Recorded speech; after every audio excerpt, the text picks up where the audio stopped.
Hello everyone. कैसे हैं आप सभी लोग। आशा करता हूँ कि आप सभी लोग बढ़िया होंगे और तैयारी बढ़िया चल रही होगी। तो आज हम लोग देखने जा रहे हैं कैरियर इन फिजिक्स। जैसा कि यहाँ हमारा हेडलाइन पे ही लिखा हुआ है, कैरियर इन फिजिक्स। ठीक है, फिजिक्स में हमको कैसे कैसे कैरियर बनाना है, या फिजिक्स का जो कैरियर होता है, फिजिक्स में हम किस प्रकार से अपना कैरियर बना सकते हैं। आफ्टर बीएससी हम क्या कर सकते हैं। तो फिजिक्स में आपको कैरियर बनाने के लिए आप सबसे पहले 10th में हो, या ठीक है, या 12th में हो, तो आपको चाहिए 12th और 10th मैथमेटिक्स और साइंस के साथ, मतलब साइंस साइड, मैथ मैथ और साइंस आपके पास होना चाहिए। ठीक है, फिजिक्स में आगे कोई भी काम करने के लिए, या रिसर्च करने के लिए, या पीएचडी करने के लिए, या फिर किसी अच्छे रिसर्च इंस्टीट्यूट में रिसर्च करने के लिए, साइंटिस्ट बनने के लिए। ठीक है, तो मैं यहाँ पे आपको करियर अपॉर्चुनिटी भी बताऊँगा, और फिजिक्स में कैसे आगे बढ़ते हैं हम लोग, वो भी आज हम लोग डिस्कस करेंगे। ठीक है, तो सबसे पहले हम लोग लिखते हैं स्टेप वन। स्टेप वन हमारा होता है, स्कूल से निकलने के बाद हम सीधा क्या करते हैं, बीएससी में एडमिशन लेते हैं। बीएससी, ठीक है, पीसीएम यानी फिजिक्स केमिस्ट्री मैथ। तो काफ़ी बच्चों को ये लगता है कि बीएससी फिजिक्स केमिस्ट्री मैथ से करने से, कई बच्चे फिजिक्स केमिस्ट्री कंप्यूटर ले लेते हैं, तो कुछ बच्चे वही बच्चे बीसीए एमसीए करके अपना कहीं पे जॉब वगैरह करते हैं। बट अगर आप बीएससी फिजिक्स केमिस्ट्री मैथ से हैं, तो आप फिजिक्स में अगर आपको करियर बनाना है, तो आपको एग्ज़ाम देना होगा बीएससी के बाद, या आप बीएससी थर्ड ईयर में जब होंगे, थर्ड ईयर, ठीक है, बीएससी थर्ड ईयर में जब होंगे, तो आपको एक एग्ज़ाम देना होगा जिसका नाम है आईआईटी जैम, जो कि आईआईटी कंडक्ट कराता है। ठीक है, हर साल बदल बदल के आईआईटी जो है एग्ज़ाम को कंडक्ट कराती हैं। ठीक है, बीएससी थर्ड ईयर यानी बीएससी अपेयरिंग में ये एग्ज़ाम होता है। अगर आप चाहते हैं ड्रॉप लेके ये तैयारी करके बढ़िया से निकालना, तो आप फ्री हैं, इसमें कोई एज लिमिट नहीं है। ठीक है, मैं आगे लिख दे रहा हूँ, नो एज लिमिट। ठीक है, अगर आप ये क्वालिफाई कर रहे हैं, तो आपको आईआईटी में, ठीक है, आईआईटी में एमएससी करने का आपको चांस मिलेगा। अगर आपका रैंक बढ़िया है, मतलब जो रिजल्ट आएगा जैम का, अगर आपका रिजल्ट बढ़िया है, तो आप वहाँ से इंटरव्यू कॉल भी ले सकते हैं, यानी कि आई पीएचडी भी कर सकते हैं। मतलब एमएससी के साथ पीएचडी, बेसिकली आई पीएचडी होता क्या, आप लोग एक बार गूगल कर लीजिएगा तो सबसे ज़्यादा बेटर समझ में आ जाएगा। ठीक है, तो ये हमारा था step first BSc. Step second जो हमारा था, थर्ड ईयर अपेयरिंग में आईआईटी जैम का एग्ज़ाम हमको देना है। ठीक है, सेकेंड ईयर में भी कुछ बच्चे दे देते हैं। ठीक है, बट मोस्टली नियम से वही है जो थर्ड ईयर में दिया जाता है पेयरिंग में। उसके बाद फिजिक्स में आपको करियर बनाना है, तो मैं बता दे रहा हूँ, यहीं पे आपको जैम देने के लिए मिलेगा, आईआईटी जैम। ठीक है, ये हमारा फर्स्ट एग्जाम हो गया, और उसी साल आप दे सकते हैं सीयूटी पीजी,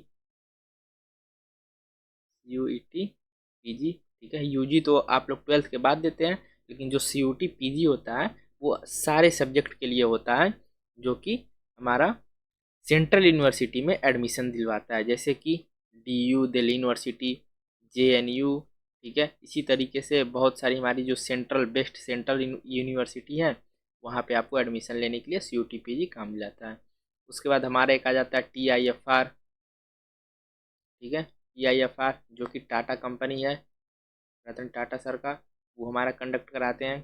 ठीक है, इसका दो कॉलेज है, अगर इसमें हो जा रहा है आपको, तो यहाँ पे आपको सीधा मिलेगा आईपीएचडी। ठीक है, आईपीएचडी करने का आपको चांस मिलेगा, और उसके साथ साथ आपको स्टीपन भी दिया जाएगा। स्टीपन का मतलब, अगर आप, जो कि दिसंबर में एग्ज़ाम होता है टीएफआर का, एग्ज़ाम देने के बाद आप क्वालिफाई हो रहे हैं, तो आपको इंटरव्यू कॉल आएगा। इंटरव्यू कॉल आप अटेंड कीजिए। ठीक है, जाके इंटरव्यू दीजिए, क्वालिफाई होइए वहाँ पे। उसके बाद आपको अगर वहाँ मिल जा रहा है सीट, तो आप वहाँ पढ़ाई कर सकते हैं, और पढ़ाई के साथ साथ जो टीआईएफआर कॉलेज है, वो आपको हर महीने 25 से 35 हज़ार के बीच आपको सैलरी पढ़ने के लिए आपको देता रहेगा। ठीक है, इसी तरीके से हमारा हो जाता है, एक आता है जेस्ट। मान लीजिए अगर आपको जेम ना मिले, सीयूटी ना मिले, टीफर ना मिले, जेस्ट, जेस्ट हमारा बेस्ट ऑप्शन होता है। कट ऑफ भी सारा और पेपर भी सारा हम आगे आने वाली वीडियो में डिस्कस करेंगे, बट यहाँ पे मोटी मोटा मैं करियर इन फिजिक्स बता रहा हूँ, तो करियर के बारे में फोकस करते हैं। तो जो जेस्ट है, वो हमारा एक आइजर्स के नाम से आप लोग जानते होंगे यूनिवर्सिटी जो पूरे भारतवर्ष में फैली हुई हैं, ठीक है। तो जेस्ट हमारी जो होती है बेस्ट रिसर्च इंस्टीट्यूट, इसको कहा जाता है बेस्ट रिसर्च, ठीक है, institute, best research institute in India, ठीक है, best research institute in India, ठीक है। अगर आपको यहाँ पे देखिए, यहाँ पे प्लस इंटरव्यू भी होगा और यहाँ पे भी इंटरव्यू होगा। जेम में आपको इंटरव्यू नहीं होगा, बट कई आईआईटी जो हैं वो हमारी आईपीएचडी भी प्रोवाइड करती हैं, तो वो अपना पर्सनल इंटरव्यू लेती हैं, ठीक है। अगर वो इंटरव्यू कोई भी आईआईटी अगर इंटरव्यू ले रहा है वो आपको आईपीएचडी में सीधा एडमिशन दिलवा देगा, ठीक है। बेस्ट अपॉर्चुनिटी आपके पास ये भी है, यहाँ आपको स्टेपन मिलने लगेगा हर महीने, और जेस्ट में भी आपको 35,000, 30 से 35,000 का स्टेपन हर महीने मिलना लगेगा। बट बात यह है कि दोनों में इंटरव्यू होता है। आपको फिजिक्स की बढ़िया नॉलेज होनी चाहिए, आप स्टैंडर्ड बुक पढ़िए फिजिक्स की, फॉरेन राइटर की बुक पढ़िए, ठीक है। ये सब सारी चीज़ें होती हैं हमारी, ठीक है।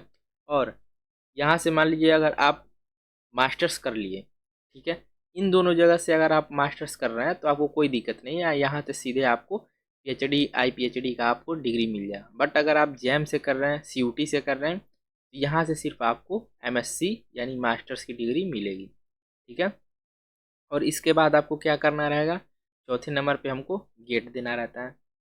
अगर हमको आईपीएचडी नहीं मिलता है तो गेट देते हैं, गेट में हमारी बढ़िया रैंक आती है, ठीक है। तो हमको किसी भी रिसर्च इंस्टीट्यूट में हमको पीएचडी करने का मौका मिल जाता है, जैसे कि हमारे पास बार्क हो गया, ठीक है, इसरो हो गया, या कोई भी रिसर्च इंस्टीट्यूट जितने भी अपने भारतवर्ष में हैं, ठीक है, कोई भी परमाणु केंद्र जहाँ पे रिसर्च होते हैं वहाँ पे आपको गेट के थ्रू किसी कंपनी में रिसर्च करने के लिए आपको मौका मिलता है, और उसी के साथ साथ आपको स्टेपन भी दिया जाता है हर महीने का, ठीक है। तो गेट हमारा बेस्ट कैरियर अपॉर्चुनिटी होती है, ठीक है। और गेट के बाद आपको पीएचडी का डिग्री मिल जाएगा, मतलब आप अपने नाम के आगे डॉक्टर लगा सकते हैं, डॉक्टर आपका नाम जो भी है XYZ, ठीक है, आप अपने नाम के आगे डॉक्टर लगा सकते हैं, ठीक है।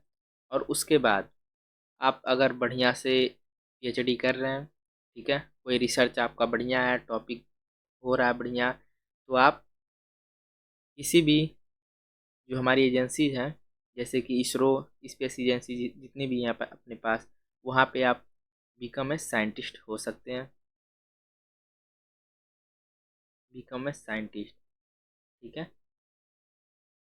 बीकॉम ए साइंटिस्ट, आप साइंटिस्ट के बतौर वहाँ पे काम कर सकते हैं। अगर आप पीएचडी के बाद साइंटिस्ट बनना चाहते हैं तो फॉर्म आते रहते हैं, साइंटिस्ट के लिए आप अप्लाई कीजिए, बन सकते हैं, कैटेगरी A B C जो भी बनना हो आप वहाँ पे बन सकते हैं।